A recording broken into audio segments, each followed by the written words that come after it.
来看监察院的秘书长李俊义，因为用公务车送宠物去美容，昨暗失职了。监察委员苏立卿、还有林玉龙嘛，互逼讲乌白用公务车。监察委员王英忠嘛，互逼讲坐公务车去剃头。监察院副院长李鸿钧今仔是开记者会会室内，嘛表示讲，红点名的监察委员会送纪律委员会处理。因为使用公务车载狗仔去宠物美容的风波，李俊义初一发声明宣布请辞。伊讲，事当时一时考虑了无周至，才会来视察察，辜负咱国民众对伊的愿望，也有影响监察院的名声。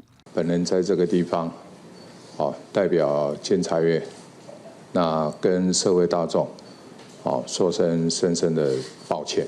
李俊义请辞要来互风波莫阁拖，不过监察院公务车公器私用的情形连续爆出来，除了当时去用压出来的监委苏立卿、林秀荣，也有监委王英忠，互逼出来伊坐公务车去剪头毛。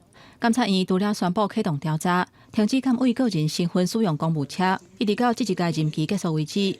嘛，甲拄则讲到的3个监委全部移送纪律委员会。有被揭露出来的3位，我们会先移送纪律委员会。那至于后面还有没有，那当然。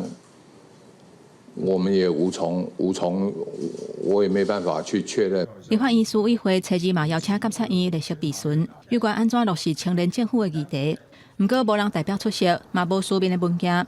那边拢认为讲落台归落台，不过应该追究的法律责任，要是爱面对。刑法上面嘛，那他可能有诈欺、侵占，等等的问题或背信。那在行政上面，他可能有一些惩戒或是弹劾的问题。监察院的这些御史大夫啊，会不会弹劾自家人呢？